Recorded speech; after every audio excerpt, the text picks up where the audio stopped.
Federal public defender Carlos Warner, who represents one of the Guantanamo detainees, joins me now live. Carlos, when's the last time you spoke to your client, and how bad did he say the situation is there?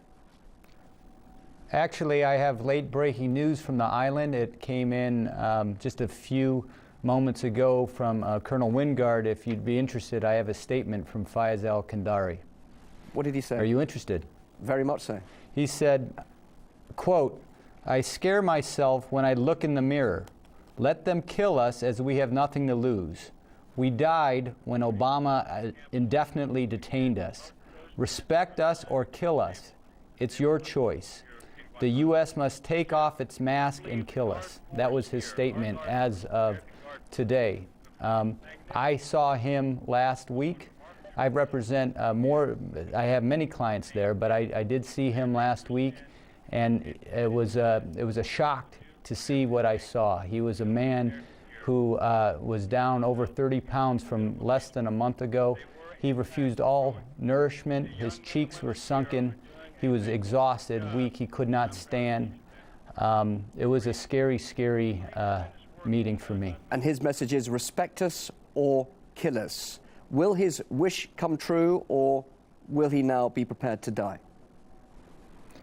Well, I think that many of the men, the ones that are indefinitely detained, they have zero hope. They have no hope because of the administration. I think many of them are ready to die. The question is how and when will they die? They have no hope of being released from that place. And until a human being has some hope, it's very difficult to live. Can we get this clear? Many of them are prepared to die. Can I ask you, was this man cleared for release a few years ago? And if so, why hasn't he been released? Fayez is not on the list of 86 innocent men who are cleared for release. And those 86 men, it was a unanimous decision by the U.S. government, our government, to release them. But Fayez is not on that list. But let's be clear, everybody in Guantanamo is indefinitely detained. Nobody is being released, cleared for release or not. Why not? Surely, can you explain? The U.S. must have a justified legal reason for keeping these people locked up. Yes, the reason's very simple, and it's at the foot of President Obama. Now, you're talking to a federal defender. What that means is that I come from the far left. I am a liberal. I believe in President Obama, and I voted for him twice. But this is a broken promise, one that he has chosen to not abide by, excuse me. He looks at the Republicans in Congress, he says it's their fault. Well, as of today, there's not one person in the administration I can contact to address these problems. There's nobody in the entire Obama administration I could call and say, let's stop the hunger strike. I'm forced to do that at the base with young officers at the base. If people do start to die, do you think there will be any more attention now from the mainstream media, not just in the US, but throughout the world, and indeed the authorities, in some respects, will have a huge liability on their hands? Yeah. They've got to respond in some way. Let me slow you down. These are men.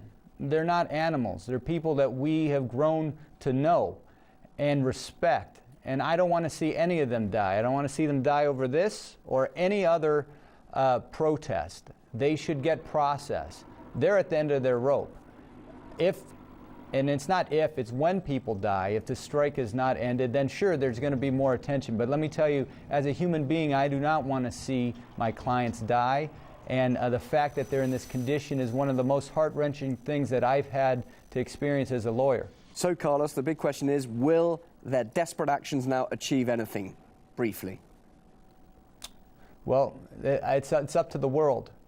The military's telling the world to look away from Guantanamo. Everything's fine. Nobody's striking. There's only 10, 15, 20. And now I heard it's over 30 today. The only way this changes is if the world pressures the United States internally as well. We need the citizens of the United States to stand up and demand that President Obama follow through with his promise, and his promise is to close Guantanamo. He made that promise, and that broken promise, as you could hear from the mouth of Fayez, is killing people in Guantanamo now. Okay, live from the U.S., Federal Public Defender Carlos Warner, thank you for your time. This is